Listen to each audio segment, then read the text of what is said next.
everyone, it's me, John, and I'm back with another Geek and Dorks review, and I'm kind of excited about this one.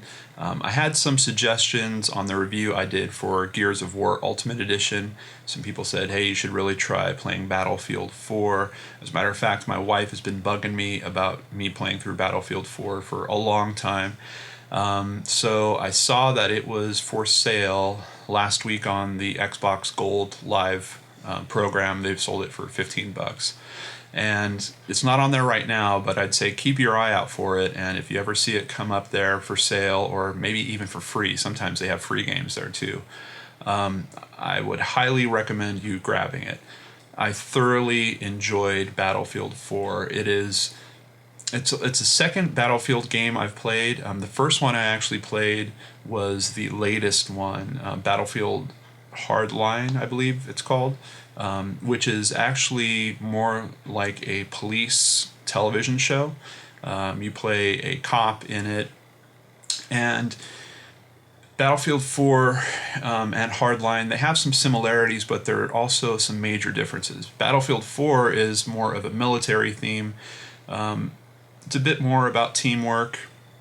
You have non-playable characters that are coming along with you for the ride in most of the levels. There's a little bit of that in Battlefield Hardline, but I really felt like I was more on my own there. Usually you're just partnered up with one person in Hardline, and in Battlefield 4 you usually have 2 or 3 other people that are working with you through each level. So definitely the teamwork dynamic for the single-player campaign was a bit different. But what strikes me about both of them is the cinematic quality. And where Battlefield Hardline really dove into the belief that it was trying to come off like a TV show, Battlefield 4 doesn't do that. However, the way that it brings the action to you, the way that your character interacts with its world and the people around it, you really feel pulled into the story. It's really, really compelling how they do it. And I felt this a little bit in Far Cry, but it's not done quite as well in Far Cry 4. And honestly, right now I'm playing through the Tomb Raider Definitive Edition, and that is really hitting me the same way. There's just great cinematics going on. At some points, it almost feels like you're more watching a movie than playing a game. There are quick time events that you might have to mash a button or hit a button at a specific time to make something happen. But what I really prefer in Battlefield 4 as opposed to Hardline is in Battlefield 4 there's much more flexibility in how to complete the levels.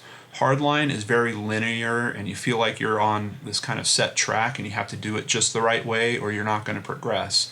And Battlefield 4 gives you a lot more flexibility. Both of them have a ton of different weapons that you can select from, so for people that are fans of that type of stuff, you can really dive in. There's all kinds of different guns to try out, different technologies around that to play with.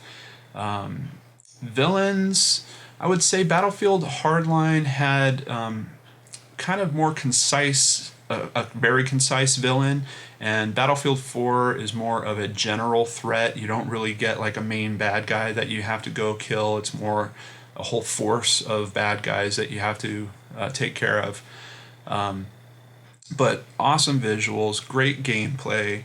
I would give both of them an 8 out of 10, especially if you're a fan of shooters. And in particular, I would suggest you ratchet it up to the hard difficulty, especially if you're only going to play through it once. If you're good at headshots, or if you've played a lot of Gears of War or Halo or something like that, it might be a bit too easy on the lower difficulties. So for you gamers out there that are familiar with first-person shooters, I highly suggest playing it through on hard. I played both on hard, and there was a few points I had to retread a couple times to get through, but nothing terribly sticky where I was like kicking myself in the butt going, oh, why are you playing this on hard?